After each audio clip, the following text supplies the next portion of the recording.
Ketemu sama anaknya tuh di jalan.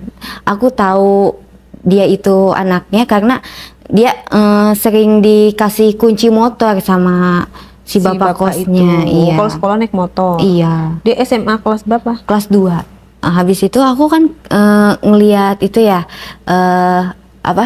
bapak kos itu ngasih kunci motor ke anaknya. Nah aku jadi tahu dong kalau dia anaknya. Oh anaknya. Gitu. Nah iya, udah gitu kebetulan ada dapur umum Kak di kontrakan di kosan aku itu.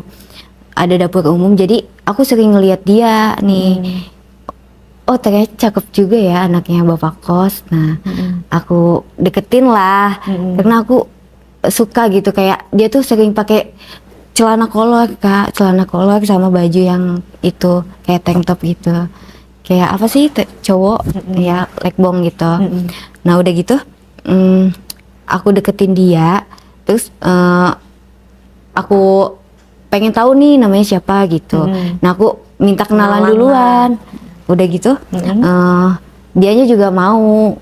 Nah akhirnya aku sama dia tuh jadi sering ketemu, sering ngobrol gitu di dapur, sering akrab gitu, jadi akrab gitu di itu.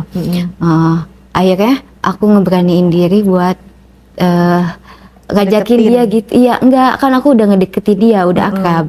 Jadi aku tuh ngeberaniin pengen berhubungan gitu Kak sama dia, karena aku nggak tahan ya kalau misalnya ngelihat cowok gitu pakai celana kolor terus itunya anunya tuh kelihatan kayak berbentuk gitu. Karena dia sering kayak gitu. Gede berarti ya? Gede kelihatannya. Lebih gede dari bapak kek? Iya, lebih gede dari bapaknya. Terus gimana caranya untuk supaya kamu berhubungan sama dia? Secara dia masih SMA loh. Kan dia kayak nurut gitu ya Kak sama aku. Jadi aku iya gitu ya? dia tuh diem-diem suka gitu, diem-diem juga suka sama aku. Jadi udah akrab banget ya sama dia. Aku sering minta tolong sama dia. Dia mau sih karena dia kan penurut banget ya orangnya. Jadi aku tuh minta tolong apapun gak segan gitu sama dia. Jadi aku pengen berhubungan gitu Kak sama dia. Cuman aku tuh bingung kayak gimana gitu. Nah akhirnya aku punya cara nih buat ngedeketin dia biar bisa berhubungan kayak gitu. Nah aku pura-pura ngebetulin TV aku di kos, aku ajak ke kamar, jadi dia tuh ngebetulin TV aku Kak yang di kamar kos itu. Nah aku minta nomornya dia lah. Jadi aku tuh udah dapet nomornya dia, aku udah sering chattingan nih Kak sama dia. Nah udah gitu aku hari berikutnya nih nah aku tuh udah bener-bener ini ya, udah kepengen gitu Kak. Terus aku chatin dia supaya gimana sih aku caranya supaya aku bisa berhubungan sama dia nih. Akhirnya aku chatan sama dia. Aku tuh pura-pura sakit ya Kak. Aku ngechat dia, terus aku minta perhatiannya dia. Aku pengen apa-apa tuh aku langsung bilang sama dia. Aku sakit pun aku bilang sama dia. Aku sakit nih. Terus dia kenapa katanya gitu, kok bisa sakit katanya. Jadi aku ngechat dia, aku pura-pura sakit nih, terus dia bawain makan tuh ke kosan aku. Aku di situ aku pura-pura lemes Kak. Dia bawain makan, terus dia mau nyuapin aku, terus aku tuh pengen ganti baju. Aku bilang ke dia karena aku di situ aku pura-pura lemes kan, pengen digantiin baju. Aku bilang gitu karena aku nggak bisa bangun. Kayak jompo ya? Iya, di situ aku. Terus dia nanya, kamu sakit apa sih kok selemes itu? Iya, dia tuh nanya, kok kamu bisa sampai selemes ini, kenapa katanya gitu. Ya aku bilang aja, aku nggak kuat jalan aku gitu, karena aku pusing banget. Nah di situ aku beneran Kak digantiin baju sama dia. Terus dia ngunci pintu dulu kan, karena aku mau dibukain. Udah gitu aku dibukain lah. Jadi dia terangsang juga akhirnya karena ngelihat aku. Dipakein baju lagi apa enggak tuh? Enggak, malah aku bukain itu bajunya. Oh jadi sama-sama buka baju. Iya, kata dia, kok kamu bisa bangun katanya gitu. Karena kan aku buka bajunya dia. Tadi katanya nggak bisa bangun. Iya, terus karena kamu bilang ketahuan deh. Iya, enggak. Jadi gini Kak. Jadi kan dia udah lihat itu aku kan. Jadi aku bilang aja, aku tuh langsung kayak sehat gitu ngelihat anunya dia. Jadi kamu alasannya Iya. itu langsung seger. Iya, jadi aku tuh langsung seger lihat anunya dia gitu. Jadi kan dia kalau ke apa sih, kalau aku ngelihat dia tuh suka pakai itu mulu ya, apa, celana yang pendek. Nah makanya aku tuh seger banget kalau ngelihat dia kayak gitu. Aku ngelihat anu kamu tuh kayak langsung segar gitu. Jadi langsung buat aku bisa bangun gitu. Terus? Ya jadi aku tuh langsung segar gitu ngelihat anunya dia. Oh ya udah berarti ini obatnya kamu, katanya gitu. Akhirnya aku sama dia tuh mau gitu sama aku. Terus ngapain kalian? Kita tuh peluk-pelukan. Jadi dia ternyata juga agresif juga. Kayak udah pernah gitu. Emang dia. ngapain agresifnya? Jadi dia minta aku buat duduk sambil kayak gitu. Itu tuh duduk sambil ngangkang. iya. Terus diapain sama dia?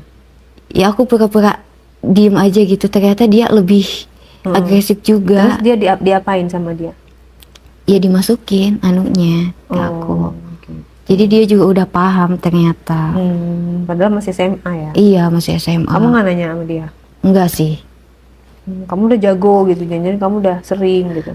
Enggak, aku nggak nanya kayak gitu juga sih. Cuman aku apa ya, dibawa enak aja. Maksudnya dia lebih itu juga lebih berpengalaman dari bapaknya, kayak agresifnya tuh lebih parah banget. Oh gitu. Iya. Terus kamu nggak ketahuan bapak kek? Nah, takut nggak apa? Kamu nggak takut ketahuan bapak kos? Karena dia kan suka gedor-gedor sembarangan tuh.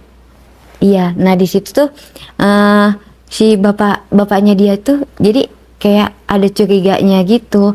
Jadi sering ketemu aku gitu Kak. Siapanya? Si anaknya. Si anaknya tuh sering ketemu aku kan di dapur. Kayak di dapur gitu kan. Biasanya kan nggak pernah masuk situ anaknya. Jadi kenapa curiganya gimana? Ngomong atau gimana? ngomong. Karena aku dengar mereka kayak bicara gitu, kok kamu ada di sini mulu ya kayak gitu.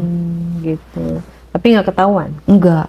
Setelah bercerai itu dari dia diusir apa segala macam, terus kan kamu berarti kan udah ada nih cowok, yaitu bapak kos, ada juga anak kos, ya kan?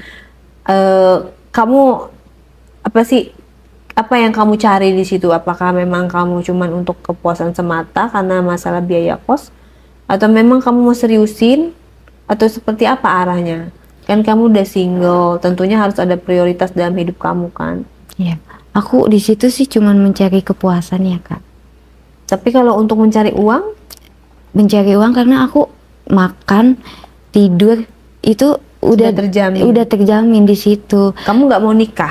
Enggak sih, tapi ada sih yang aku pengen. Aku tuh pengen kayak punya anak itu. Punya anak? Dari mana nih? Dari bapak kos apa dari anak kos? Anak kos masih sekolah. Belum kepikiran sih kalau ke situ, cuman aku mikirnya pengen punya anak. Tapi yang dari yang benar-benar sayang sama aku gitu. Dan Kak. Pengen menikah gitu ya? Iya, dan pengen menikah. Tapi nggak mau sama bapak kos itu? Nggak mau. Kenapa? Kan dia punya kos-kosan. Iya, karena aku tahu dia begitu sama aku, ya pasti sama orang lain juga. Oh, jadi kamu takut diselingkuhin lah ya? Iya. Berarti kamu harus cari yang bener dong. Nggak bisa selamanya kayak gitu. Mungkin ada kriteria kamu atau yang kamu ini. Berarti kamu sekarang nggak kerja? Aku paling event-event kayak gitu kalau lagi ada. Kalau nggak ada ya aku kadang minta sama bapak kos jajan kayak gitu. Semoga kamu di event-event itu menemukan yang benar, yang cocok sama kamu dan yang subur supaya kamu bisa dapat anak gitu ya. Jadi ya pelajarannya di kisahnya ini adalah, aduh, bapak mertua aja gitu ya, kalau misalnya lagi berdua itu kan bisa tergoda gitu kan. Ya hindarilah momen-momen berdua yang dengan hal-hal yang bukan muhrim. Hindari, karena apa, ada hubungan saudara aja kayak mertua, ipar, ya kan? Apalagi sekarang lagi musim tuh film Ipar Adalah Maut gitu kan. Kalau tadi mertua adalah maut. Nah, terus bapak kos dan anak kos itu adalah maut juga. Bisa maut, bisa kesenangan. Tergantung dari kamu. Tapi tetaplah apapun itu, alangkah baiknya kamu memilih satu yang mana yang cocok buat kamu dan kalian bener-bener halalin, itu lebih baik gitu kan ya. Mudah-mudahan kamu juga dapat jodoh yang baik. Terus segala trauma, mungkin kamu trauma ya sebelumnya karena diusir, tapi kan itu kan akibat perbuatan kamu sendiri, benar nggak? Yang penting kita ke depannya harus lebih baik.